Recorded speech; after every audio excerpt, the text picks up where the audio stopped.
as we welcome in our man, Coach David Pat. Oh, Coach, hey, I understand, Coach. I'm taking my cues from you today. You got that look on your face, man. I understand. I got caught up on some games over the last couple of days from the tournament in Hawaii.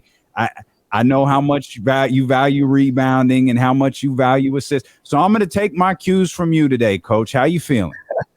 Hey man, not too bad, man. And one day to decompress in Hawaii after the tough losses and back at it, man. Go have practice this afternoon at 4 o'clock and just try to get better. I do want to point out, Coach, you guys have had just a really tough schedule. Your opponents with a combined record of 33-15.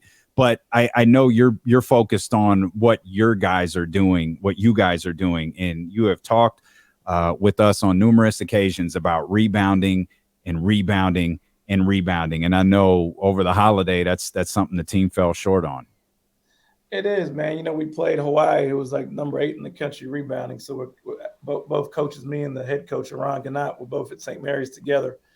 He's been now at Hawaii for 8 years. So we were even with them on the glass, which was good, but we needed to be positive to beat them. And then against Southern Utah on Saturday night, which is a team that finished second in the Big Sky last year, we lose to them in double overtime and miss an offensive rebound.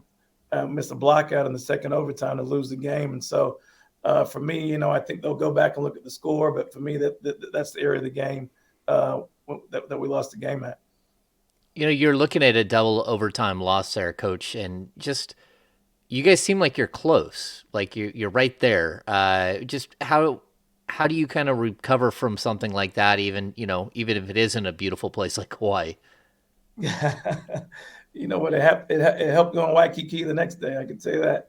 But no, you know what? I think the belief. I do think that I've been in enough locker rooms to know when there's no belief or there's some slippage in there. But the guys are fighting. So both teams we weren't picked to win. And so we're in both games. I think a lot better. We were a lot better against Southern Utah, who just lost to Kansas by 3 or 4 at Kansas the week before, and so we're right there. I think if we make free throws, the game's over. If we get a block out, the game's over. So I think I told the guys, like, what we're doing is right. You can't judge everything on wins and losses, but I can see the progress with the group. And even to come back on we scored 87 points or something on the second day of a long trip to Hawaii. Just shows that they're bought in and the resiliency that we got. And I'm just hopeful the breakthrough comes through for the guys here in the next couple games, which are 2 even tougher games. I know speaking about the Hawaii game, and another number you talk a lot about is assist. And it felt like in the Hawaii game that maybe a little bit in the Southern Utah game, a little bit, it feels like the ball got stuck and that ball didn't move the way I know you wanted to. It didn't. You got to credit Hawaii's defense for some of that as well. But we just, I don't know if it was the Hawaiian time, the palm trees, or whatever it was.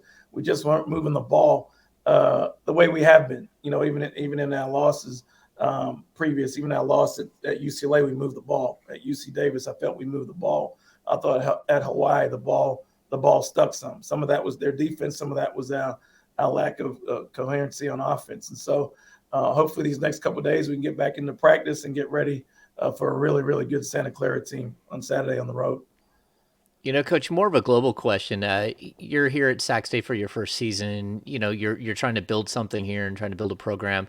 And you're also known as like this incredible recruiter that's been able to go out and get guys from all over the world, really.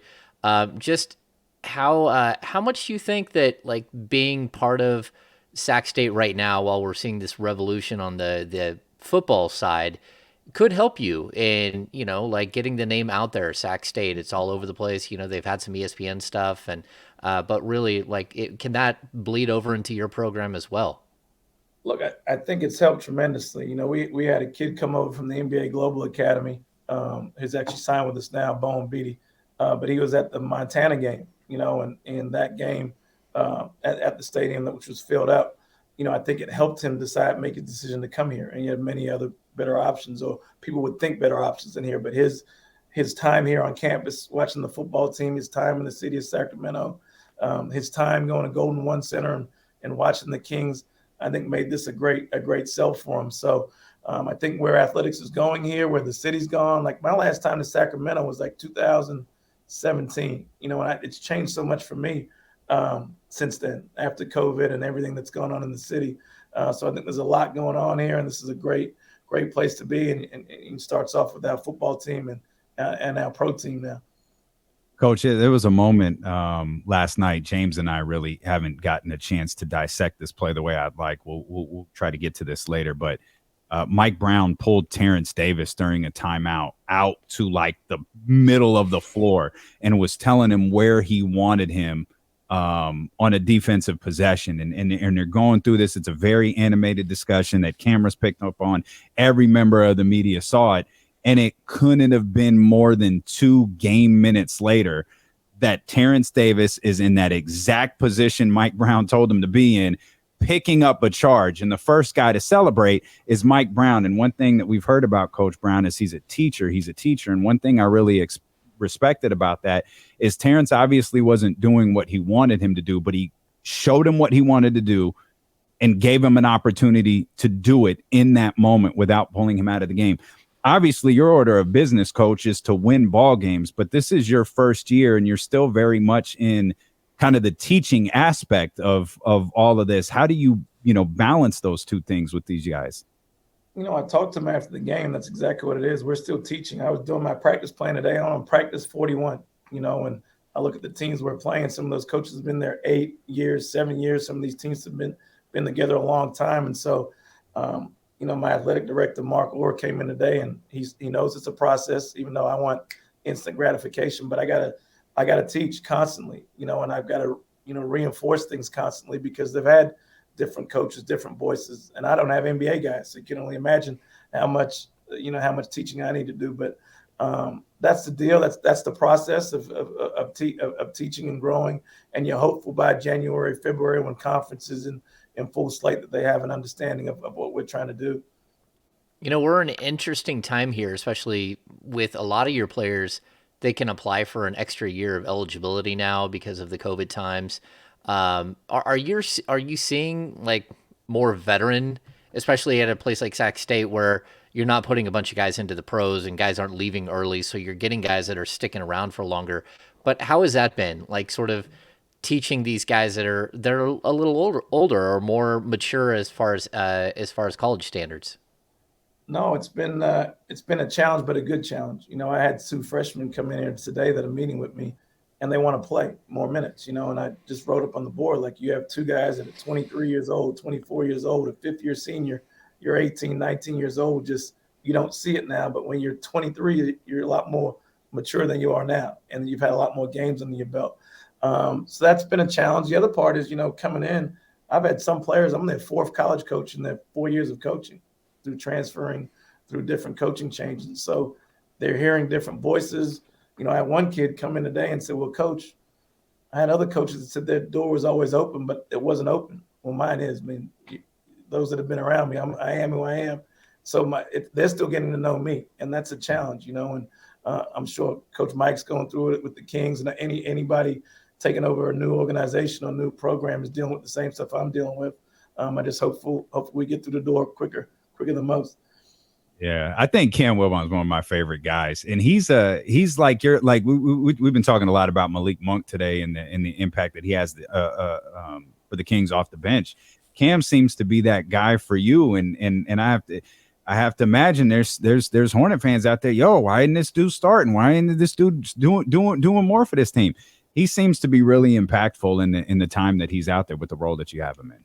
Oh, he's been awesome for us when he's been out there, and that roll off the bench. Like, and I told him, and it's still hard for him to buy in because he's young, Yeah. So it's like, man, when I look down the bench, I know that I have a veteran that can do it, that I can produce. It's hard when you look down the bench, you got a rookie down there who hasn't been in a game. And so I said, man, stop.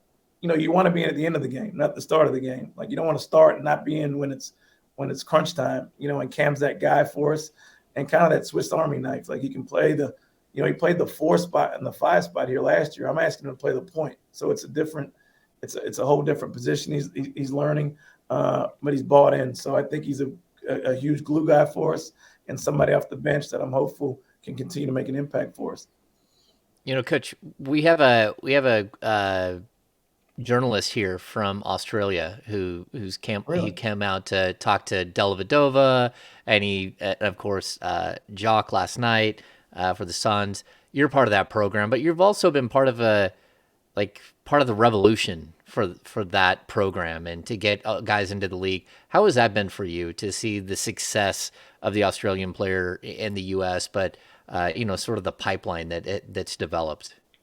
It's been fantastic to see. When I came to college from the U.S.